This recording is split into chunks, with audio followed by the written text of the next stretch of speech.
This is TWiT.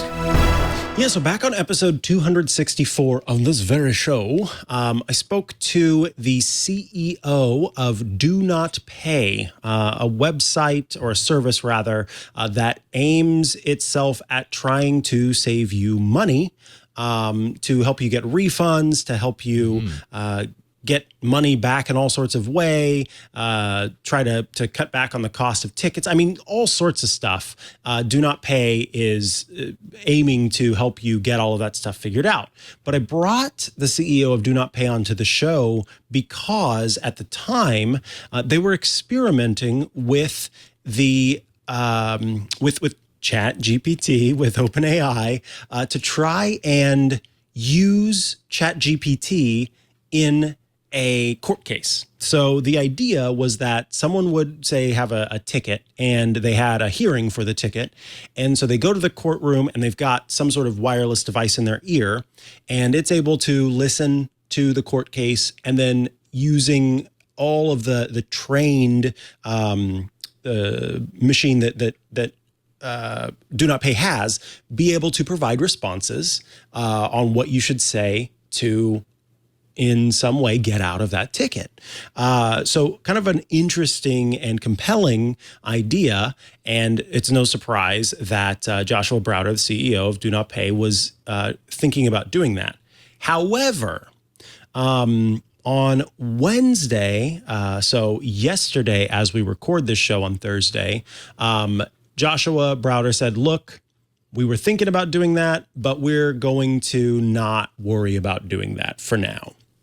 And it was interesting, whenever we had Joshua on the show, I remember Browder talking about how there were people kind of coming out of the woodwork saying, hey, this isn't a good idea. You shouldn't do this. This is going to cause all sorts of complications.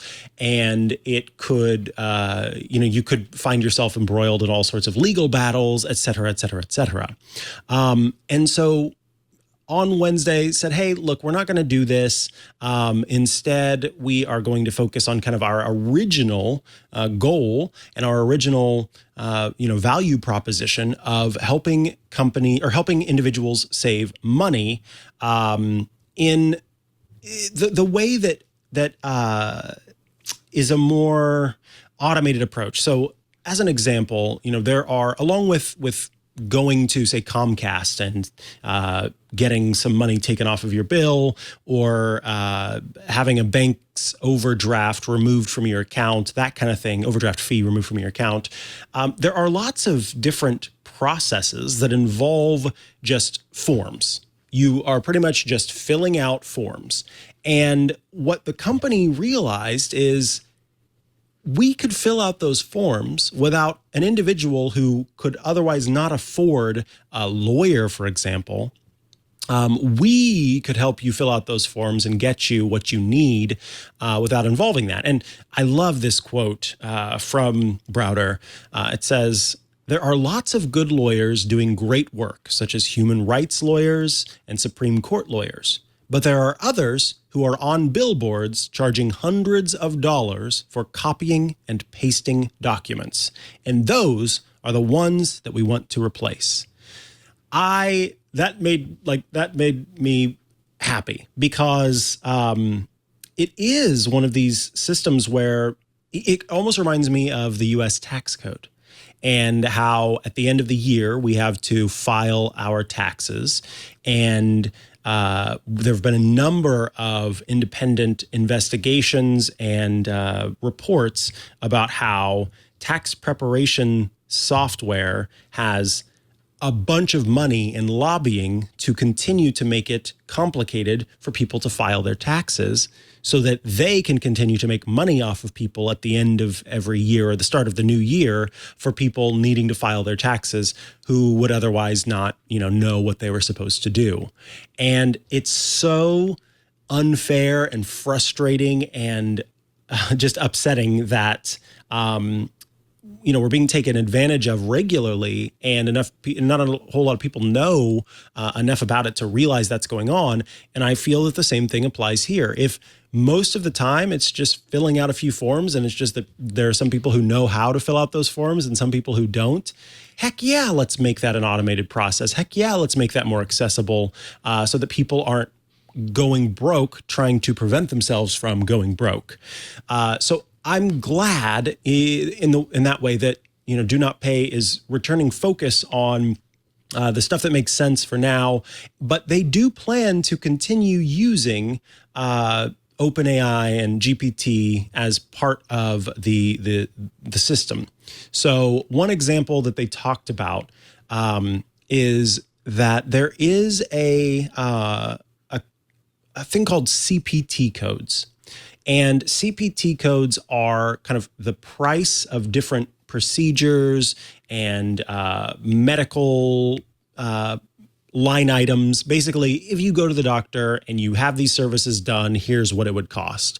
And there was a law put in place that said, hey, everybody needs to know how much any of this costs so that before they go, they can make that educated decision or at least be aware of what's happening before they agree basically to put themselves in that amount of debt or what have you.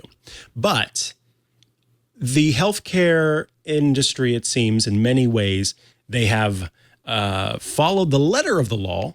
So they've made it available, but they don't do it in a human readable way. They don't do it in an incredibly accessible way.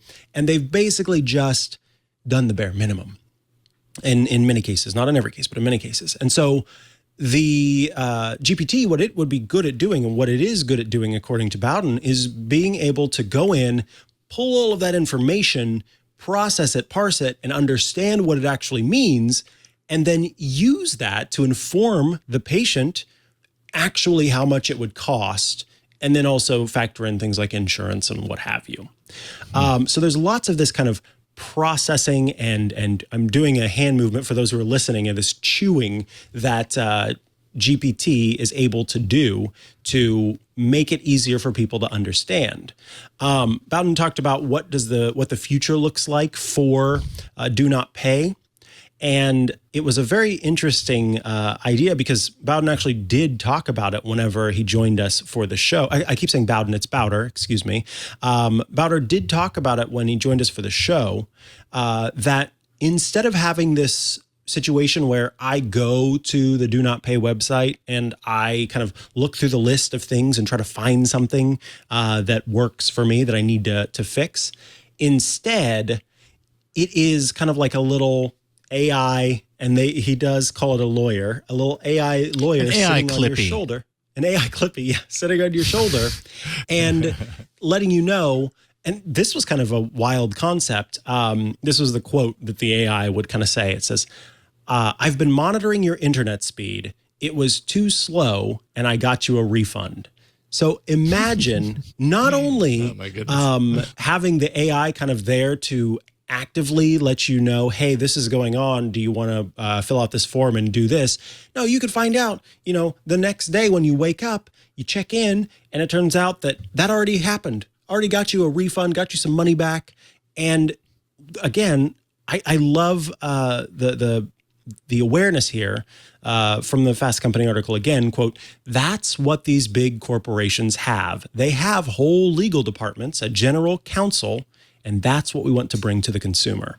So even though they're pulling away from, joining you in court, I think there's still a lot of what I feel is kind of good approach to trying to democratize an area of complex rules and laws and using these modern platforms and technologies that we have to help people ultimately.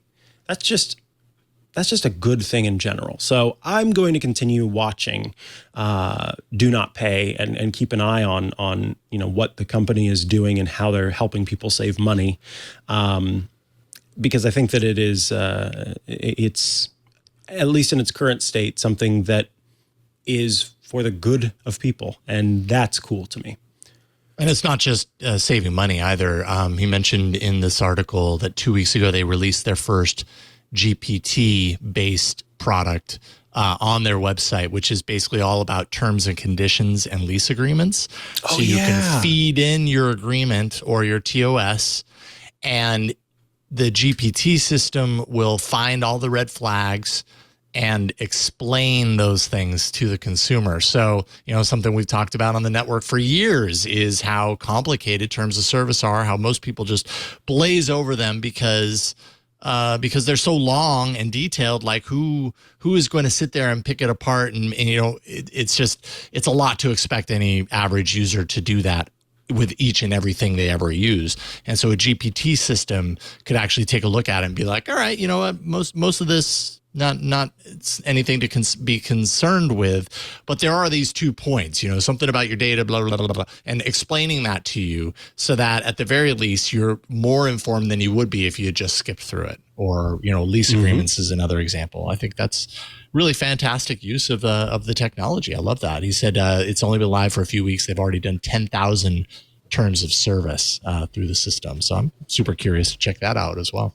Yeah, I kind of want to upload my lease agreement and see what the red flags are that stick out. What do I need to know? Really? It's too late. Dang it. Yeah, I shouldn't have signed for that. Rumpelstiltskin gets my firstborn child. I didn't see that. Right. Pretty cool Still stuff, sneaking that into lease agreements. I don't know why they keep going for that. It's always in there somewhere. And that's really cool stuff. Very cool stuff. I'm happy that they're not giving up on it either and continuing. Absolutely. They have something really, really worth, really valuable to consumers potentially. So cool stuff. Hey, what's going on, everybody? I am Ant Pruitt, and I am the host of Hands on Photography here on TWiT TV. I know you got yourself a fancy smartphone, you got yourself a fancy camera, but your pictures are still lacking. Can't quite figure out what the heck shutter speed means? Watch my show. I got you covered. Want to know more about just the ISO and exposure triangle in general? Yeah, I got you covered. Or if you got all of that down, you want to get into lighting, making things look better by changing the lights around you. I got you covered on that too. So check us out each and every Thursday here on the network. Go to twit.tv/hop and subscribe today.